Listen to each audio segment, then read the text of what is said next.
এই দেশটা হলো চোরের দেশ। এই দেশে গরিব মানুষের আপনার মতো আমার মতো লোকের খাওয়া নাই।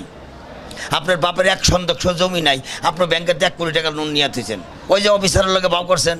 আর আমার 3 লাখ টাকা দিবেন, আমি সৌদি জমাটা গরিব মানুষ, টাকা কোষাইছে 2 লাখ, আর 2 লাখ লাগবে। এরপর আরেকটা জিনিস চাই, টাকা নেওয়ার আগে সরকারি ব্যাংকে চাকরি করে এর মধ্যে কর্মকর্তার সিগনেচার লাগবে, ওই কর্মকর্তার 3টা ব্ল্যাঙ্ক চেক লাগবে।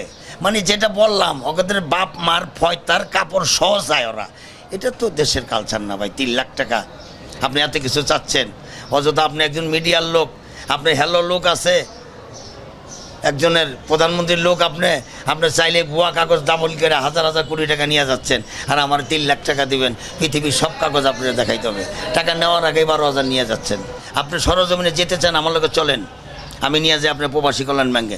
3 লাখ টাকা আনতে যা চাইবো, আপনি ওখান থেকে নিজের গালে নিজে জুতা দিয়ে বেরিয়ে আসবেন, বলে আর জীবনের টাকার লেগে এখানে আসবো না, ভিক্ষা করবো মানুষের কাছে। এটা সেই বাংলাদেশ। পাই নাই না, শুধু ও যা চাই হইনাই তো আমি স্টক করছি। চাবো কি? চাওয়ার আগেই তো নিয়ে যাচ্ছে 12,000। এই ফরম, ওই ফরম, এই ফরম, ওই ফরম।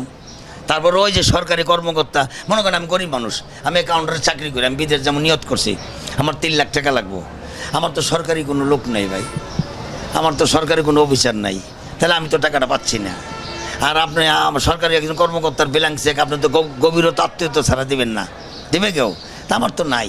তাহলে শুধু শুধু মানুষকে হয়রানি করা, এই প্রবাসী কল্যাণ ব্যাংক দিয়া মানুষকে ধোকা দেওয়া না, এর সাথে চিটারি করে বলা, এই সমস্ত দুর্নীতি বন্ধ।